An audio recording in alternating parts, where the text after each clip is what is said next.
Halo teman-teman yang terkasih, jumpa lagi di channel saya.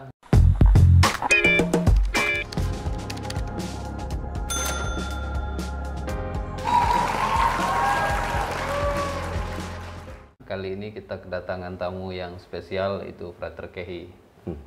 Halo Selamat datang, semuanya. Frater Kehi. Terima kasih Frater Nedi. Ya. Kali ini kita berbincang-bincang lagi perihal ya seputar panggilan lah, panggilan mau jadi pastor. Dan menarik bahwa Frater Kehi dulu adalah mahasiswa di Untan, ya. Dia dikenal sosok yang bisa dikatakan agak preman ya dulu ya. Mungkin Ya. ada foto-fotonya bisa dilihat di sini. Preman, kemudian apa ya? Di waktu di luar itu terkenal juga banyak ceweknya ya dulu. Nah, lalu sering berjalannya waktu, Frater Kehi ini tiba-tiba masuk seminari. Masuk seminari, dulu memilih OP. Jadi bagaimana tuh ceritanya, Frater Kehi? Oke. Dulu teman saya, sewaktu saya masuk seminari, teman-teman akrab saya ya Frater Nedi ya, dia bilang, paling Kehi itu tahan cuma sebulan di seminari. Mana tahan dia hidup tanpa cewek, kata dia kan. Jadi lihat muka kau tuh Lihat udah muka aku. meragukan. Terus ada juga, saya kan dulu kerjanya di Betang kan. Jadi ada ibu-ibu bilang, saya kasih 50 juta kau kalau kau sampai tabisan gitu dia kan. Saking tidak percayanya. Oke, itu berapa sekilas. Banyak lagi lah, nah, kan. Entah mantan pacar saya juga pernah bilang, kau ini gila kah apa gitu kan. Nah, itu yang beberapa. Nah, cerita singkatnya adalah saya dulu adalah mahasiswa Fakultas Ekonomi angkatan 2005. Nah, saya lulus. Sebenarnya lulusnya di November tahun 2009. 2009. Tetapi saya wisudanya di Februari 2010. Jadi kalau dihitung, sebenarnya kalau ikut wisudanya ya saya 5 tahun. Tapi kalau misalnya ikut sidangnya, saya 4,5 tahun gitu. Nah, di Fakultas Ekonomi, saya ngambil jurusan ilmu ekonomi waktu itu. Ilmu ekonomi, analisis, konsentrasi perbankan. Konsentrasi perbankan, itu saya. Nah, setelah selesai kuliah, saya masih sempat kerja sekitar 1 tahun 8 bulanan begitu, 8 bulanan. Tapi 8 bulannya itu, 1 tahun lah kerjanya, 8 bulan itu adalah proses saya, pemurnian saya mau masuk seminari. Itu, Frater Nedi. Nah, mengapa mau? Itu pertanyaan saya juga sampai sekarang. Jadi kau pun bingung gitu. Saya juga bingung. Misalnya kan panggilan itu kan kita kalau menjalani seminari itu kan panggilan Tuhan gitu. Saya juga bingung. Kadang-kadang saya tanya sama Tuhan, Tuhan nggak salah panggil apa gitu. Tuhan nggak salah panggil saya yang ya seperti teman-teman saya tahu tadi perkataan-perkataan yang dari di awal. Kehi itu nggak mungkin sampai sebulan di seminari. Paling lama dia tuh 6 bulan 1 semester. Ada kalau sampai tabisan saya kasih duit. Ada yang bilang, oh ini gila gitu kan. Sampai mama saya, ibu saya bilang, kamu lagi waras gitu. Mama saya sampai bilang begitu. Karena mama saya tahu setiap tahun itu saya selalu bawa cewek pulang. Oh, gonta-ganti gitu. Tiap bulan. Dan macam-macam tiap tahun itu ganti. Jadi empat cewek saya yang sudah pernah saya bawa pulang ke rumah. Dan semuanya akrab dengan mama, dan yang terakhir itu yang paling akrab dengan mama, yang paling sudah 3 kali saya bawa pulang, dan saya juga udah pulang ke rumahnya. Ya begitulah Frater Nedi. Nah, terus apa yang menginspirasi saya masuk ke seminari? Sebenarnya sosok yang menginspirasi saya itu Pastor Robini. Pastor Robini. Nah, dulu dalam bayangan saya bahwa pastor itu adalah seperti dewa ya, seperti dewa. Saya aja takut. Rumah saya di Skadau itu tinggal jalan kaki ke biara. Rumah induknya Pasionis CP. Nah, gereja saya dekat. Tapi saya itu orang yang paling susah pergi ke gereja. Sempat satu hari saya mau digantung sama bapak saya di pohon nangka. Jadi depan rumah itu ada pohon nangka. Gara-gara saya itu nggak mau sembahyang. Jadi kehidupan menggereja saya dari kecil sampai ke kuliah itu bisa dibilang sangat parah sekali. Jadi waktu katekese komuni pertama, krisma segala apa, itu saya pergi karena memang alasannya apa? Karena pengen main-main sama teman aja. Tapi apakah saya dapat pelajarannya, saya nggak tahu. Dan paling aneh Frater Nedi ya, saya belajar mimpin rosario itu di seminari. Oh, baru tahu tuh baru karena ketika di baru seminari. tahu saya mimpin rosario dan sebagainya itu di seminari. Jadi bisa dibilang saya ini apa ya, Tuhan ambil dari parit lah, yang begitu kotor. Saya bisa bilang kadang-kadang saya refleksi kalau di novitiate itu, kenapa ya Tuhan mau ngambil saya gitu. Saya yang tidak pernah peduli dengan dia gitu kan, cuek-cuek saja, ke gereja jarang, ya hidupnya urak-urakan, tapi Tuhan mau ambil saya. Makanya saya juga bingung kenapa gitu.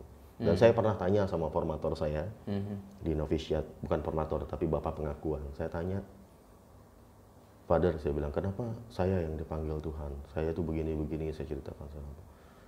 Jawaban formator saya simpel saja. Saya kan pertanyaannya why kan, kalau bahasa Inggrisnya why gitu kan. Formator saya bilang, bapak pengakuan saya bilang, why not? Ya kenapa? Kenapa tidak? Gitu. Kalau misalnya tanya kenapa tidak, ya sudahlah gitu. Makanya akhirnya dalam refleksi saya, kalau ditanya apakah saya kuat, apakah saya suci, apakah saya mampu, saya secara manusiawi saya tidak mampu. Belajar berdoa saja saya baru di seminari. Belajar hidup membiara itu bangun pagi, misa pagi. Saya di waktu di aspiran pertama, 6 bulan pertama saya selalu telat, Frater, pergi ke gereja. Karena saya bangunnya aktivitasnya jam 10 pagi. Dan di biara kita harus bangun jam 4:30, jam 5. Bangun pagi kan. Bangun pagi sekali, kita harus siapkan sarapan segala apa. Dan saya menjadi catatan besar pada waktu itu, memang saya sering terlambat. Karena harus mengubah hidup itu nggak gampang kan. Nggak gampang sama sekali. Ya, itu Frater Nedi. Lalu ketika di OP itu kan kamu punya banyak teman, punya relasi dengan pastor-pastor dan sebagainya, punya pengalaman baru dalam hal iman. Apakah waktu itu lancar-lancar saja atau ada suatu ketika kamu mengalami titik merasa putus asa gitu? Kalau di seminari di OP, tantangan saya rasanya paling banyak. Kalau saya pikirkan, wah saya ini rasanya yang paling sulit di seminari. Dari mulai belajar bangun pagi, belajar tidur siang, belajar makan bersama. Saya kan merokok orangnya. Jadi setelah makan tuh harus merokok. Jadi setelah makan merokok baru minum air. Nah di seminari kan kita nggak bisa seperti itu. Jadi pergolakan hati antara kemanusiaan dan panggilan hidup itu memang perjuangannya sangat besar sekali. Sampai akhirnya saya sewaktu sebelum berangkat ke Filipina, 3 bulan sebelum berangkat ke Filipina, saya berhenti merokok. Dan di sana di Filipina saya tidak merokok gitu. Nah, saya banyak berhasil mengalahkan segala sesuatu di dalam diri saya yang saya anggap mampu dikalahkan, seperti keegoisan dan kemalasan. Diolah, dilatih. Dan saya yakin itu bukan kerjaannya saya, tapi Tuhan yang membantu saya untuk mengolah itu semua. Karena kalau Tuhan berkehendak, Tuhan mau panggil saya, pasti Dia bantu saya untuk mengubah segalanya. Gitu. Terus semuanya terjadi memang di dalam seminari. Jadi apakah saya berubah dari sebelum hidup saya di luar dan di seminari? Berubah itu pasti. Maksudnya ada pergeseran. Tetapi apakah saya berubah dari Kehi yang sebelumnya menjadi Kehi yang sekarang itu berubah? Teman-teman saya di luar setelah bertemu dengan saya mengatakan saya tidak berubah. Tidak berubah. Masih dengan modelnya yang suka cerewet, segala apa. Ngobrolnya juga biasa. Jadi saya seperti Tuhan itu tidak mencabut saya dari akarnya, tetapi Dia mendandani saya seperti ada yang kurang atau Dia tambahkan, yang kurang subur Dia suburkan segala apa, tetapi dengan tidak menghilangkan ciri khasnya saya. Itu yang saya alami di seminari itu. Titik putus asa ada enggak? Katanya kamu pernah merasa ditolak gitu. Merasa ditolak. Nah, terus terang Frater, saya mencintai OP gitu. Saya mencintai OP, tetapi saya dikeluarkan. Jadi ceritanya itu bukan saya keluar, tapi saya dikeluarkan. Dikeluarkan dari ordo ini. Saya tidak tahu persisnya bagaimana evaluasinya, tapi kan hanya dengar selentingan-selentingan. Itu tidak boleh kita tahu lah. Tetapi merasa ditolak atau dibuang, titik menyerah saya memang saat hari itu Hari Raya Pentakosta. Jadi Hari Raya Pentakosta tahun 2018 adalah hari di mana saat kita orang gereja menerima Roh Kudus, saya diberi ketahukan bahwa saya dikeluarkan dari seminari. Kaul saya tidak bisa diperpanjang dan saya harus keluar dari biara. Nah, itu yang terjadi di sana. Saya berusaha semampu saya. Saya mengirim surat sampai ke asisten jenderal. Saya memberitahu beberapa orang di dalam formasi, ya, menginformasikan bahwa hal ini terjadi kepada saya sudah cukup. Terus setelah itu saya berkemas, maksudnya kemas-kemas barang segala apa. Karena memang kalau di biara itu kan kita tidak boleh pergi dari biara sebelum kaul kita habis, walaupun kita tahu bahwa kita tidak perpanjangan kaul. Jadi sampai titik itu saya masih taat bahwa bisa saja saya malam itu langsung keluar, tetapi saya tetap harus menunggu sampai 2 minggu waktu itu ya, 2 minggu sebelum kaul saya habis. Karena waktu itu sebenarnya untuk perpanjangan itu kan harus ada retret, tapi waktu itu retret itu saya gunakan untuk mengemas barang saya. Sebenarnya sih tidak lama, tapi saya harus memilih mana barang saya dan mana barang ordo kan. Itu. Nah, tepat pada hari tanggal 23 Mei kaul saya habis. 23 Mei di ibadat sore saya lepaskan jubah OP saya pasang jubahnya lengkap plus dengan kaputsnya. Saya lepaskan tanggal itu, serahkan kepada biara kembali, buku doanya saya serahkan, semua barang-barang saya serahkan yang menjadi hak biara. Karena saya berangkat datang ke biara hanya membawa baju, ya jadi saya pulang bawa baju. Jadi waktu itu saya cuma bawa baju berapa ya? Ya 5-an gitu lah, 5 dengan celana 2 dan celana dalam semuanya. Itu yang saya bawa keluar dari biara gitu. Bawa keluar dari biara, yang lainnya saya serahkan kembali. Jadi saat saya di luar, setelah kaul saya habis, malam itu juga selesai ibadah sore saya keluar dari, pindah ke kos. Nah, di situ apa ya? Saya masih merasa bahwa saya itu masih disayang Tuhan lah. Kenapa? Karena banyak orang yang kalau misalnya keluar segala apa itu kan mungkin dia langsung mabuk atau apa dulu, ya, karena kan bentuk protes lah. Nah, bentuk protes saya pada waktu itu apa ya? Saya datang dengan barang-barang saya ke tempat kos saya langsung tidur. Karena kebiasaannya sudah bangun pagi, saya pagi bangun. Saya lupa kalau saya itu udah keluar, Frater. Jadi saya mandi segala apa, pikir keluar, kok nggak ada jubah. Jadi rasanya itu masih di dalam biara, tapi barang sudah nggak ada. Karena udah terlanjur mandi, ya udah saya pergi ke gereja. Saya misa pagi sampai selama saya di luar tuh saya masih misa pagi, pergi ke sana, ketemu dengan beberapa umat yang tahu saya di seminari. Nah, mereka negur, kok frater misa di sini kan lain gereja tuh. Saya sudah keluar, saya bilang, saya bukan frater lagi, jangan panggil frater. Nah, saya merasa bahwa memang doa itu sepertinya memang tidak ada efek apa-apa kalau saat kita berdoa. Tetapi saat-saat genting seperti ini, saat kita dalam keadaan yang begitu down, itulah dia doa itu berguna untuk kekuatan rohani kita. Fisik kita memang lemah, tapi secara spiritual doa itu menguatkan. Kalau titik down sekali, di mana saya tidak tahu mau berbuat apa-apa, kayaknya hampir tidak ada, brother. Hampir tidak ada, tetapi menyerah itu tidak. Saya gimana ya? Saya sampai dibilang Pastor Robini, kamu ini kayak orang yang kayak disayang Tuhan paling baik lah. Dikeluarkan, duit juga nggak susah, tempat tinggal nggak susah. Jadi semua orang yang masih mengharapkan saya di seminari itu semua membantu saya proses dari saya keluar sampai saya selesai pendidikan. Jadi waktu itu saya sebenarnya mau memutuskan tidak mau melanjutkan yang filsafat ini.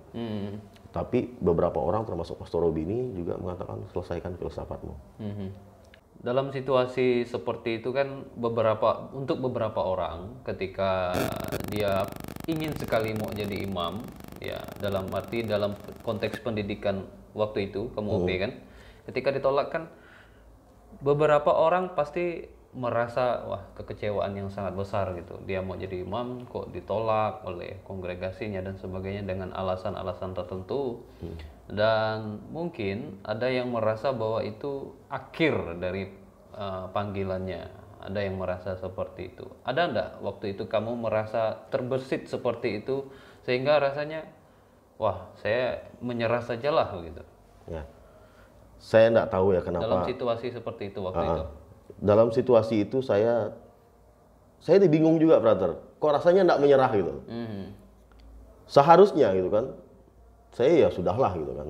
Tetapi waktu itu 3 hari apa enggak salah, 3 hari setelah saya keluar itu saya foto sebuah pintu. Saya posting di Instagram saya, ketika satu pintu tertutup untukmu, pintu lain akan terbuka. Nah, karena dalam seminggu itu ada beberapa romo yang menelpon saya, dia bilang kalau kamu mau lanjutkan di sini, kami akan terima. 3 waktu itu 3 romo, saya tidak perlu sebutkan dari mana-mana. Ada 3 mereka telepon dan mereka minta kalau misalnya mau masuk ke tempat kami akan urus gitu, akan urus. Saya cuma refleksi, saya cuma menyadari gini. Ada satu hal juga yang buat itu, karena waktu sebelum ini kan kita perpisahan tuh di biara kan. Waktu perpisahan semua mereka itu bilang saya baik, saya baik, saya baik. Saya bilang kurang ajar juga ya kadang-kadang mereka ini. Bilang saya baik tapi saya dikeluarkan gitu.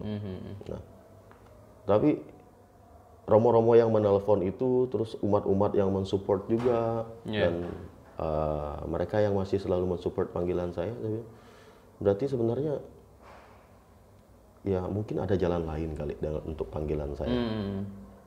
Karena belum lama gitu kan. Kalau misalnya saya sudah lama keluar terus tidak ada tawaran apa-apa, mungkin saya akan pilih. Nah, terus itu tawaran yang untuk melanjutkan panggilan. Terus ada tawaran lain, Pak Frater. Teman saya yang dulu satu angkatan yang sudah keluar, dia menawarkan saya kerjaan. Kerjaan di satu perusahaan di Jakarta. Dia bilang itu ada dapat apartemen juga, dan juga gajinya juga cukup lumayan. Dan dia sampai menawarkan calon istri gitu. Calon istri. Cantik sekali. Dan dia bilang karena apa? Cewek ini maunya dia mau menikah, hanya mau nikah dengan mantan frater. Jadi makanya teman saya gencar sekali dengan saya karena dia tahu saya kan satu angkatan. Itu di Filipina atau di Indonesia? Di Indonesia. Oh, di Indonesia. Orang Indonesia. Orang Indonesia. Kuliahnya jadi Filipina. Gitu.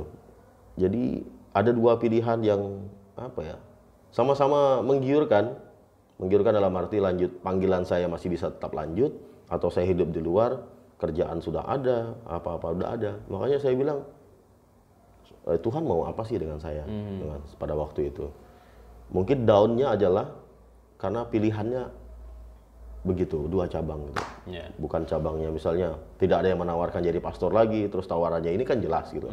Nah, terus tawarannya ada yang menawarkan itu juga, ada yang menawarkan itu juga. Jadi kan saya jadi bingung gitu loh. Maunya hidup saya ini mau dibawa kemana gitu. Setelah tahap kamu istilahnya dikeluarkan waktu itu kan, kamu melanjutkan hidupmu. Apa yang terjadi setelah itu? Apakah kamu sempat nganggur di luar, atau apa yang kamu buat di luar berapa tahun sampai kamu ke tahap ini lagi? Saya hampir tidak pernah nganggur, brother. Jadi karena 1 bulan itu kan waktu saya mengerjakan skripsi kan. Skripsi terus ujian skripsi. Dan hari ujian skripsi itu adalah sama tanggalnya saat saya kaul pertama. Jadi saat teman-teman angkatan saya mengucapkan happy anniversary kaul gitu, saya bilang saya ujian ini skripsi sama mereka. Dan ujian skripsi saya ya puji Tuhan lulus dengan baik. Begitu saya ujian saya selesai hari itu, Pastor Robini sudah membelikan tiket saya. Besoknya saya harus pulang ke Pontianak untuk apa ya, berbicara dengan saya untuk karena saya minta pertimbangan beliau juga bagaimana dengan hidup saya selanjutnya. Jadi dia bilang dia langsung kirim tiket untuk pesawat ke Pontianak. Begitu sampai saya di Pontianak, supir sudah jemput saya ke bandara dan langsung membawa saya ke Ngabang. Nah itu, jadi saya hampir tidak ada waktu nganggurnya. Tapi waktu itu saya bilang saya minta waktu 1 bulan waktu itu. Enggak, 2 minggu. Karena di bulan itu juga saya kan ulang tahun. Jadi saya minta sama Pastor Robi ini, saya minta libur 2 minggu lah untuk ulang tahun saya. Saya mau tenang gitu. Ya, dalam hal profesi kamu tidak nganggur. Maksud saya itu dari tahap kamu di luar sampai kamu melanjut memilih Projo Pontianak itu berapa tahun jaraknya? Istilahnya kan tidak di seminari gitu. Oh, tidak di seminari itu jaraknya 1 tahun. 1 tahun saja. 1 tahun. Habis itu kamu melamar Projo Pontianak. Enggak ya, enggak sampai 1 tahun ya, 8 bulan kalau enggak salah. 8 bulan, 7 bulan, 7 bulan. Oke. Jadi kalau misalnya lihatnya ya, 8 bulan saat saya mempersiapkan saya masuk OP, ada 8 bulan juga persiapan saya masuk Projo Pontianak. Jadi seperti ada koneksi begitu, saya berefleksi, kok sepertinya sama gitu, pada saat itu dan pada saat ini. Saat ini juga banyak orang yang pada saat saya mau masuk Projo Pontianak kembali, sama seperti saat pertama, orang banyak meragukan saya juga. Nah, karena saya dikeluarkan dalam artinya kan, kasus apa dia tuh dikeluarkan, kan orang pasti stigmanya negatif tuh, korupsi kah dia, karena saya sepanjang saya di Ordo itu kan bendahara terus gitu, bendahara. Apalagi OP kan pertama di Indonesia, jadi frater itu banyak sekali perannya. Nah, jadi stigma negatif itu banyak sekali. Apakah dia ini kasus dengan perempuan kah, gitu ya kan? Apakah kelahi kah? Nah, ya kan? Pokoknya image yang dulu ada di dalam diri saya itu dikembalikan lagi gitu. Tukang kelahi, preman lah, apalah, perempuan lah, apa semua itu dikembalikan lagi kepada saya. Nah, itu prosesnya, frater. Dalam jangka waktu 8 bulan tuh pernah terpikir untuk tidak melanjutkan waktu itu atau kenapa kok? Atau ada pikiran lagi, oh saya ingin mau lanjutkan lagi masuk Projo Pontianak? Nah, dalam 8 bulan itu tidak pernah terpikir untuk memilih yang lain. Karena kalau saya memilih yang lain, saya pilihnya Traveloka. Karena gajinya besar di sana. Tapi waktu itu kan tawarannya kerja di sini kan kerja di STKIP. Kerja di STKIP, di kampung lagi. Saya capek juga sebenarnya mau pergi ke kampung, pergi ke sini kan. Karena image-nya orang yang dikeluarkan dari seminari itu kan jelek sekali. Jadi saya sebenarnya lebih milih, kalau saya milih kerja gitu, saya milih kerjanya mungkin saya kerjanya di Jakarta. Tapi saya memilih untuk lanjut. Memilih untuk lanjut. Saya milih untuk lanjut. Lanjut, poinnya itu memilih untuk lanjut. Dan apakah ada terpikir untuk memilih hidup berkeluarga saja dalam waktu 8 bulan itu? Ada. Ya sebagai laki-laki ya ada pengen nikah itu kemarin.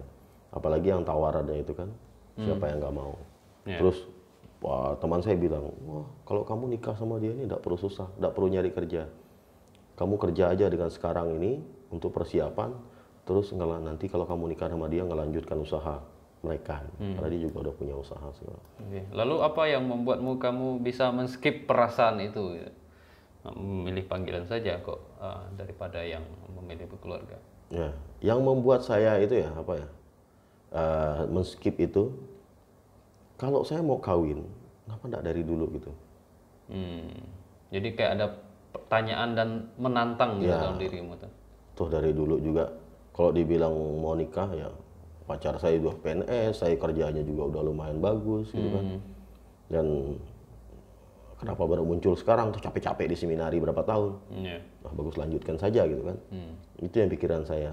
Simpel sih pikirannya. Sebenarnya mungkin kalau ditawarkan kepada beberapa mantan seminaris, mungkin dibilang saya mantan seminaris yang cukup beruntung yang punya pilihan banyak. Banyak pilihan. Banyak pilihan dan semuanya menggiurkan. Menggiurkan. Itu brother. Saya enggak tahu sih. Tuhan sayang sama saya kali. Ya, Tuhan sayang sama semua, termasuk Anda yang nonton juga.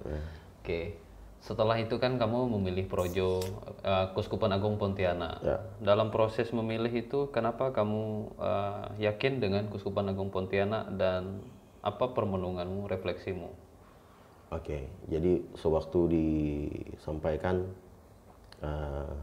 milih kemana, ya kan? Jadi kamu mau pilih kemana sih sebenarnya? Kembali kepada Ordo atau kongregasi atau memilih diosesan Projo kan? Dan saya pikir saya di biarawan kan udah gagal lah dalam artinya saya dikeluarkan gitu. dikeluarkan. Ya sudahlah gitu kan, mungkin saya tidak cocok jadi biarawan gitu, tidak cocok jadi biarawan. Ya udah saya pilih projo aja, simpelnya sih begitu. Nah terus mengapa projonya Projo Pontianak? Saya bukan Keuskupan Agung Pontianak, asal saya Keuskupan Sanggau. Nah, saya dari Sekadau gitu.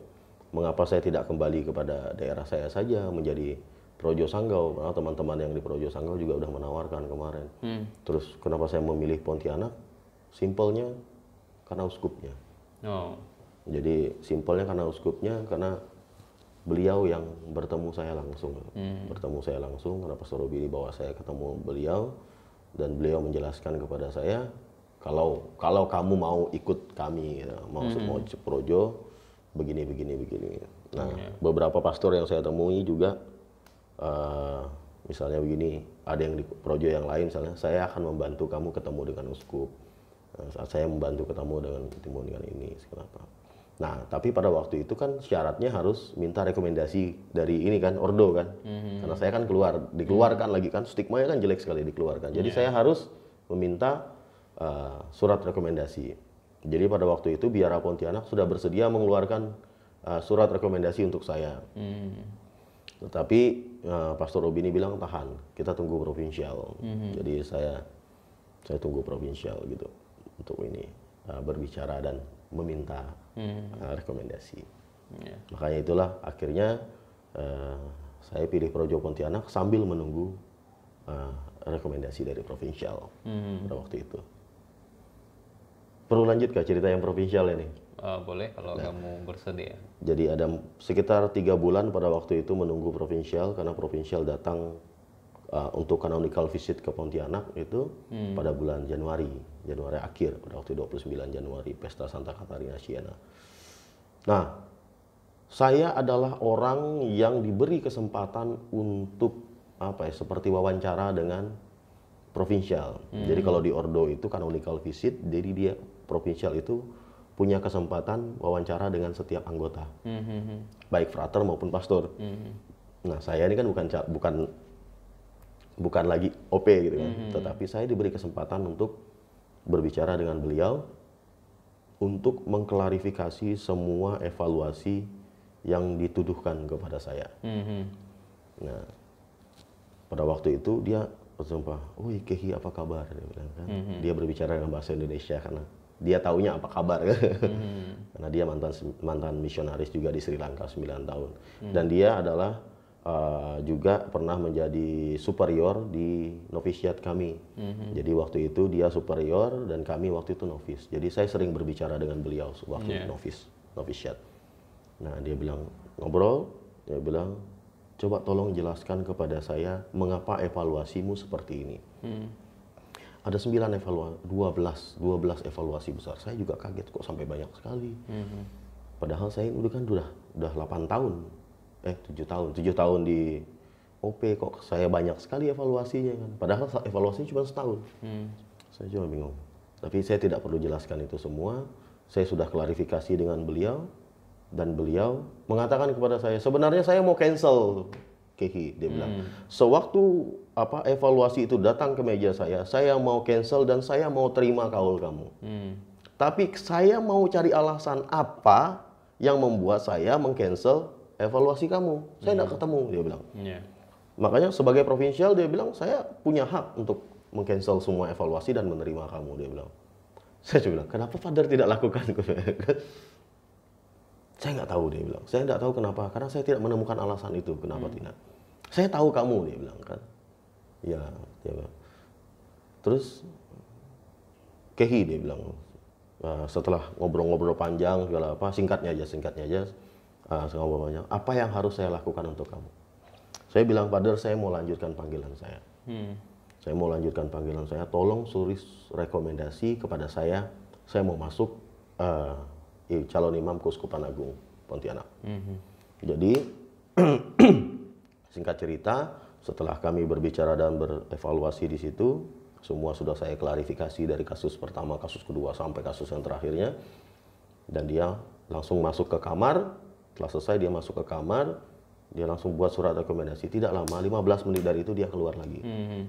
Kehi, saya baru kirim email sama kamu. Dia bilang, saya baru kirim email sama kamu.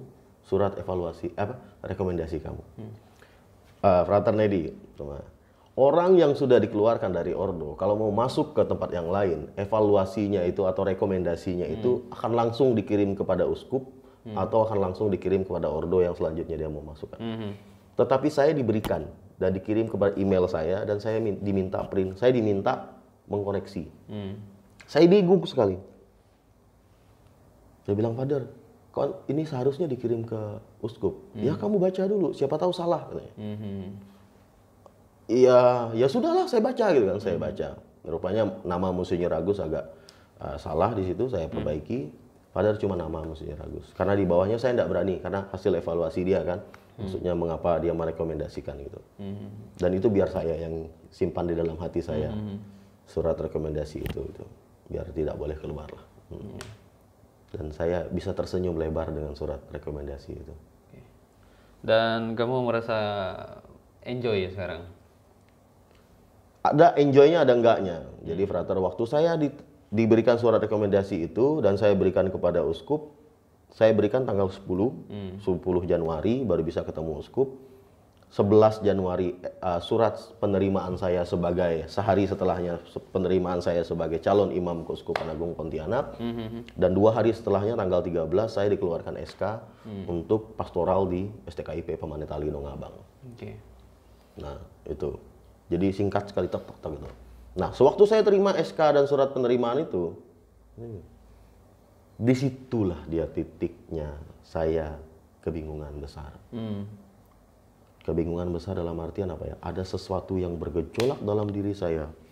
Ada satu yang bilang, kamu tuh udah dikeluarkan dari panggilanmu. Kamu tuh nggak layak jalan di jalan panggilan imam. Kamu tuh kotor, kamu tuh jahat, kamu tuh pokoknya bahasa-bahasa yang jelek-jelek tuh menghantam diri saya. Tanpa ada satu kata pun, biasanya kan ada malaikat dan ada iblis. Yang satu iblis kan bilang jahat, satu iblis bilang baik. Dan satu kata-kata baik pun tidak ada dalam diri saya. Jadi sampai saya selesai pastoral, saya masuk ke sini itu, kata-kata itu selalu mengikuti saya. Mengikuti saya selama persiapan itu. Itu Frater. Jadi down-nya bukan saatnya saya dikeluarkan atau saat saya masuk, tapi saat saya diterima, itulah dia. Saat titik kayaknya saya ini orang yang paling apa ya? Paling bodoh dengan menerima apa ya, menerima jalan ini gitu. Jadi kayaknya kau tuh bukan calon imam gitu ya. Kau tuh udah dikeluarkan gitu. Salah kau masuk lanjut di sini gitu. Ya itulah dia suara yang ada. Kalau kamu melihat perjalanan hidupmu dari seorang mahasiswa dulu, boleh dikatakan playboy, preman dan sebagainya, hingga saat ini boleh menjalani panggilan, di titik ini apa refleksimu? Apa yang kamu rasakan Tuhan campur tangan? Yang pertama-tama ya, karena kan di seminari, terutama di biara itu kan kita punya banyak waktu ya Frater ya untuk refleksi. Refleksi saya yang pertama adalah ternyata itu di dalam keadaan apapun sebenarnya Tuhan itu bekerja.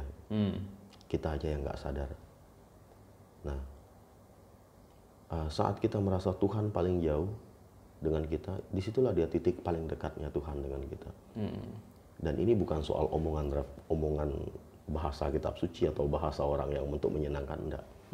Itu yang saya rasakan.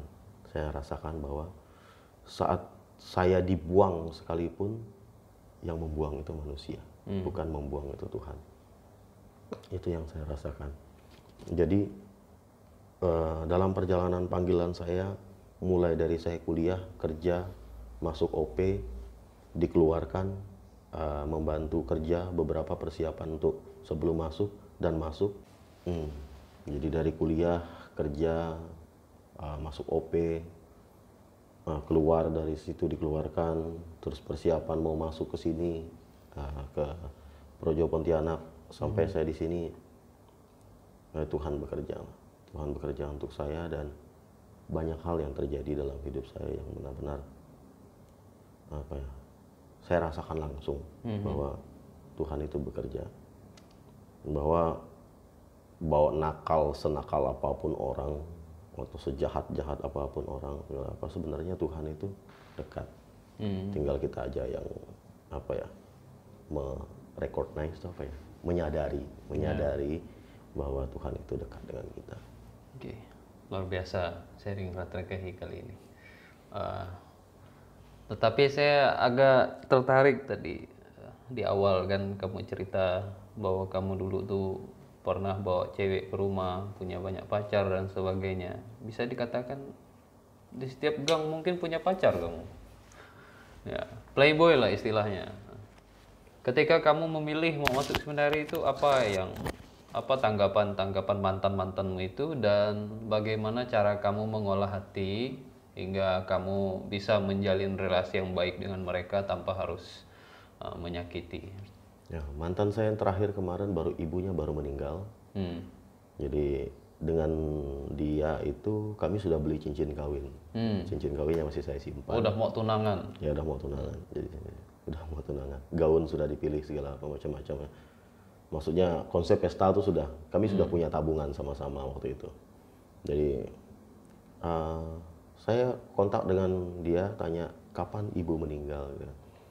Ya, dia bilang dia panggil saya Frater. 2 hari yang lalu Frater, dia bilang kan, doakan ibu. Oh iya, saya dekat dengan ibunya, dengan ayahnya juga paling dekat juga dengan saya dekat lah dengan mereka, karena walaupun saya pacarannya maksudnya banyak ya, tapi saya full intens dengan dia, keluarga. Jadi kalau misalnya saya mau ngajak jalan atau mau pergi kemana-mana, saya selalu kasih tahu orang tuanya, kami mau pergi ke sini, izin. Gitu. Jadi istilahnya kata teman-teman saya ini playboy gentleman. Jadi bukan hanya membawa kabur anak orang, tapi saya selalu sampaikan izin sama orang-orang tua, dan orang tua senang. Begitu.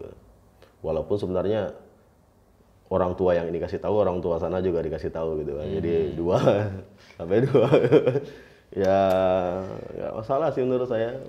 Masa lalu ya. Okay.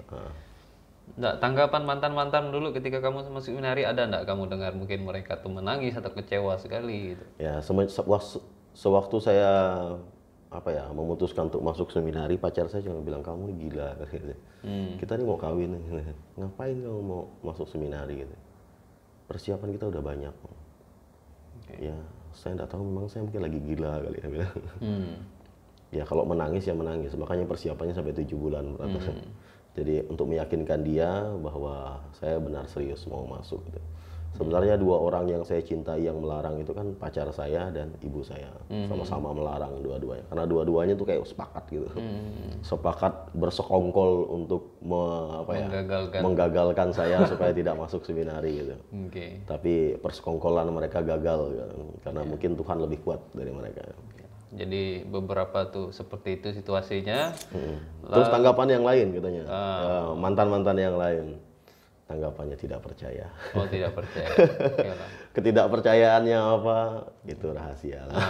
Oke. Jadi kalau seperti itu, bagaimana kamu menjalin relasi yang baik, yang positif hingga saat ini? Kamu sosokmu sebagai seorang frater yang mau jadi pastor, mereka juga harus berkeluarga dan sebagainya. Bagaimana kamu menjaga relasi dengan mereka? Apakah apa kiat-kiatnya yang sudah kamu lakukan lah? Ya, pacaran itu kan persahabatan yang paling intens ya. Nah, kalau misalnya saya kalau putus tuh ya, putus dengan pacar segala apa, saya tidak pernah memutuskan. Jadi biarkan pacar saya yang memutus gitu. Setelah biarkan dia yang memutuskan hubungannya gitu. Ya walaupun ada sih yang saya yang putuskan gitu, tapi lebih banyaknya mereka yang memutuskan ya. Dan relasi mengapa saya baik dengan mereka segala apa? Ya karena niat kita baik ya. Niat baik itu pasti diikuti juga dengan yang baik-baik juga. Walaupun ada enggak sih. Kemarin sih terakhir yang saya belum sempat minta maaf karena dia kecewa dengan saya. Terus ada 2 yang agak kecewa dengan saya pada waktu itu, yang sampai saya masuk seminari saya belum meminta maaf kepada mereka. Tapi Tuhan memberikan kesempatan. Yang satu saya bertemu di bandara, Yang satu saya dapat nomor teleponnya lagi dan saya berhasil kontak mereka. Saya minta doa mereka untuk lanjutkan panggilan ini dan mereka sudah menikah masing-masing ya. Sudah menikah semua. Dia bilang silahkan lanjutkan, biarkan kenangan menjadi kenangan. Yang bilang seperti itu siapa? Mereka. Oh, mereka. Ya, walaupun kadang-kadang masih ingat juga dia bagaimana kita dulu pacaran gimana segala macam. Ya itu biarkanlah menjadi kenangan. Oke lah. Baik, terima kasih Frater Kehi sudah Terima kasih juga Frater Nadi. mau berbagi pengalaman untuk kita semua. Semoga Anda yang menontonnya juga bisa mengambil hal positif dari sharing mengenai ya seputar panggilan inilah. Kami juga mohon maaf kalau ada hal-hal yang sekiranya sensitif atau kurang berkenan, ya mohon dimaklumi. Dan terima kasih sudah setia mau menonton, dan dengan rendah hati kalau bersedia silakan share ke yang lain video ini. Semoga ada yang tertarik juga yang mau jadi pastor dan sebagainya, atau mantan-mantannya yang mungkin sangat menaruh hati begitu mendalam dengan calon pastor, ya mungkin bisa dibukakan pikirannya dan sebagainya. Terima kasih Frater Kehi. Oke. Oke. Sama-sama. Makasih Sampai jumpa, semuanya. teman-teman.